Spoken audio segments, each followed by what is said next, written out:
wala pas am na loo xam ne dafa metti te ça crée une gêne même entre patriotes. am na ay nit yoo xam ne ñun bi ñuy ànd ak président Bassirou Diomaye Faye respecté ko te ñun on le respecté nekkul woon président de la République dañ ko respecté ci ay valeurs yu ñu won ak ci liggéey bi ñu doon liggéey ak moom. donc ñun xam na ne suñ koy wax dara tey duñ ko manqué de respect te xam na ne ñun su dee ay bëgg wala ay naw ñun ñoo ko gën a naw que ñenn ñi koy défendre tey. ñooñu bi ñu nekkee si ay difficulté moom mu nekk si difficulté président Ousmane Sonko nekk difficulté ñun ñi ñëpp ñu mel ne comme ay doxandéem suñu propre réew ñu ñuy traqué suba ñu ne la nañ la jàpp ñooñu ñoo nekkoon di wax lu leen neex naan vous n'êtes pas des victimes naan président Ousmane Sonko lii di ko wax lu bon moom it di ko wax lu kenn xamul. c'est pas normal tey suñu ay débatteurs dem ci ay plateau di jàkkaarloog ñooñu naan dañuy défendre Bassirou Diomaye Faye loolu moom waru ko nangu. il faut que moom moo mën a mettre fin à ça na tas coalition boobu ñëwaat dans le PASTEF man mosuma gëm ay affaire président dafa war a démissionner ci parti man yooyu gëwuma ko ñun on a tellement suivi les habits de Macky Sall parce qu'il était président de parti dafi fu clan qu'on considère qu'il fallait enlever ça non sa parti mooy sa famille politique mun nga diriger réew mi yemale Sénégalais yëpp mais am sa famille politique na ñëwaat ci parti bi na tas coalition bi parce que ñii duñ ko yóbbu fenn te ay problème lañ koy indil ñii wax sama genre bi bokk dégg naa ñu naan day wax parce que ragalul ko dàq ak ragalul décret man yooyu soxaluma damay wax parce que dama bëgg wax parce que dama bëgg partager li may ressentir te xam naa ne am na ñu bëri ñu koy ressentir président Bassirou Diomaye Faye premier Ousmane Sonko xam nañ ku nekk ñi ñu nommé xam nañ ñi nga xam ne suñ leen tegaloon tey jii seen décret bi leen di dàq terewul dañ leen di wax dëgg loolu mooy dëgg parce que ñun loolu indiw ñu fi man bi may dugg Pastef xalaatuma ñu nommé ma dara projet bi laa gëm président Bassirou Diomaye Faye mu dàq ma ak mu ñàkk ma dàq je vais toujours le respecter parce que li ma mujjee woon loolu laay jàpp ba léegi mais ñun on est là pour le conseiller ak cër bu mun a am ci réew mi ñun ay nawleem lañ parce que ñun ñoo xeexandoo combat bi donc nañ ñëwaat foofu na militants yi tamit gën a mobiliser wu lépp lu ñuy def même dans la critique on le fait dans le respect parce que àddina dafa gudd tànk te keroog premier ministre Ousmane Sonko wax na ko président Diomaye Faye ak lu ñu ko mën a wax instant bi contribuer na si li ñu indi ci pouvoir donc loolu dañ ko war a accepter mais moom tamit na xam ne ñun aussi ay nawleem lañ nañu respecter nañu déglu il doit se rapprocher de ses militants de ses compatriotes de parti loolu dafa am solo bugguma mu nekk président bu distancié man je respecte tous les présidents du Sénégal Senghor Diouf mais warul mel comme ñoom il peut pas être un président comme eux mënul am cette froideur cette raideur cette distance là bu mu am ak ñun léegi loolu c'est pas possible ñun on est là juste pour la réussite du projet donc man gëm naa ne que incha allah dina delloo si dans un meilleur sentiment premier ministre ak moom kenn xajul seen diggante dégg naa ñuy wax naan ay dañ leen jaxase kenn jaxasew leen kenn fii waxul pour jaxasewul te ñun waxuñu pour am buzz waxuñu pour wax nit ci lu leen neex on parle parce que dañu gëm projet bi dañu gëm ne que projet bi waruñu nangu dara di ko yàq dara di ko xajamal loi yi ñu utiliser pour éliminer le président Ousmane Sonko dafa war a dañ wala boog ñu changer ko ba mu nekkaat ay loi yoo xam ne kenn du ko mën a interpréter pour éliminer nit te loolu ça doit être fait très rapidement premier trimestre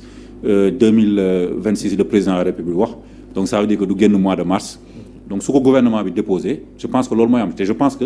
président Ousmane Sonko du nekk premier ministre yor majorité assemblée nationale ñun ñu nekk fi ñuy bàyyi ay lois yoo xam ne ëllëg mën na ko éliminer wala éliminer keneen di jàll loolu je pense que dafa war a jeex Sénégal que ce soit président Ousmane Sonko mais même suñu kujj gi sax ci code électoral bi mais tamit ci vraiment élection Sénégal sax dafa war a nekk loo xam ne léegi dañ ko war a fixer kenn dootu ko modifier ñu xam ne nii la ñuy voter tel jour fii ba 3000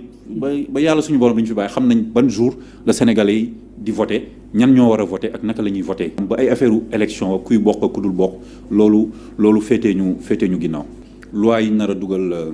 projet de loi yi nar a dugal assemblée nationale wax na ne yeneen yëpp dañ koy dugal ci benn timing boo xam ne dañ ko phasé et effectivement ci programme bi suñu programme li ñu war a dugal yëpp comme réforme dañ ko phasé woon mais nag am na phase yoo xam ne mi ngi waaj a démarrage mi ngi waaj a jot effectivement premier ministre président de la République li leen jox seen pouvoir c'est la constitution donc pour changer pour jox ko doole wala wàññi doole wala yokk doole lenn rek nga mën a def mooy changer la constitution bi xam nañ ñu ngi koy changer ça peut être par l'Assemblée nationale ou bien ça peut être par le peuple par un référendum man mooy li nga xam ne sax moo ma gënal en général mais changement boobu dépassé na sax ku saaga premier ministre wala ku ko ñàkk kii dépassé na loolu c'est-à-dire que dañu bëggoon ñun premier ministre am ay doole ci wàllum ni ñuy doxalee réew mi loolu dafa am solo xëy na président du parti Ousmane Sonko li tax ñi ci am impression dafa am doole boobu loolu personnalité am la mais ce n'est pas le poste de premier ministre d'ailleurs président de la République moo ko waxoon ci benn interview mu defoon pare ne en réalité premier ministre bi amul doole te moom bëgg na premier ministre fort ba ñun ñi sax kii woon nañu laaxoon nañu si mu ne je veux des DG aussi des DG forts su bëggee premier ministre fort nag il faut que peut-être ñu def révision constitutionnelle bi je ne suis pas au courant peut-être ñu ngi siy liggéey peut-être loo xam ne la d'ici fin 2026 wala 2027 xëy na année prochaine suñuy saytuwaatam discours am dina ci wax loo xam ne la dañ ko war a def effectivement le plus tôt possible pour que premier ministre bi am ces prérogatives là que ça lui soit reconnu par la constitution et que mu permettre aussi mu ñu équilibrer les pouvoirs que président bi bañ a gàddu yëpp parce que c'est une énorme responsabilité te des fois sax day participer si dans la lourdeur et la lenteur de l'administration lépp di dellu ci président il faut vraiment que le premier ministre qui est le chef de l'administration ait des pouvoirs yu ñu gën a renforcer et su dee am nañ chance am premier ministre bu mel ne Ousmane Sonko boobaa xam naa moom day gën a neex rek. man damay des ci wàllu yoon surtout ñeel conseil supérieur de la magistrature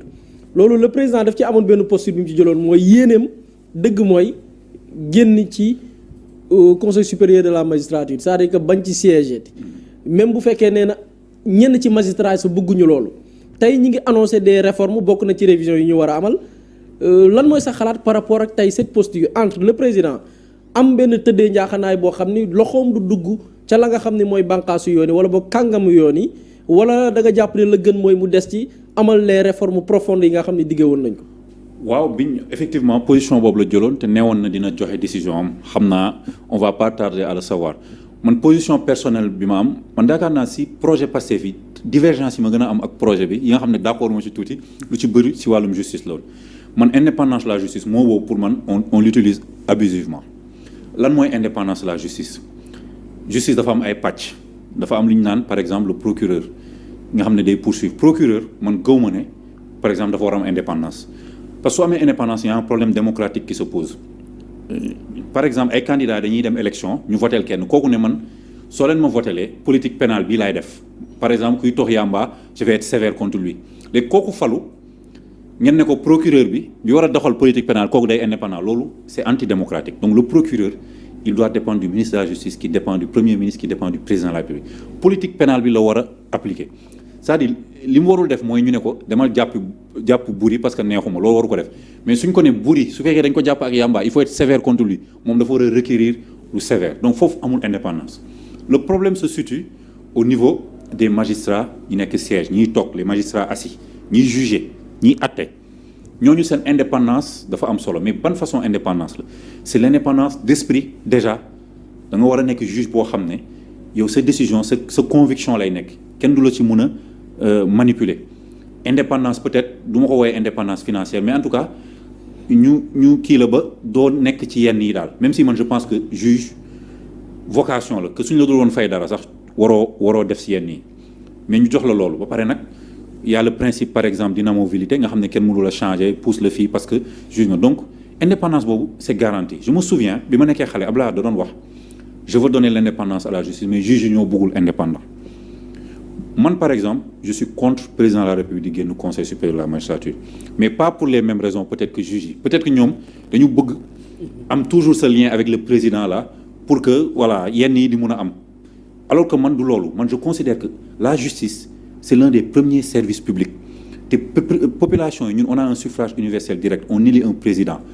ci 5e république bu France lañ ko hérité président boobu moom moo war a nekk ci kaw justice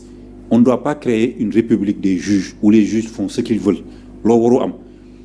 donc le problème pour moi ce n'est même pas la présence du président de la République dans le conseil supérieur des magistratures ou pas le problème c'est que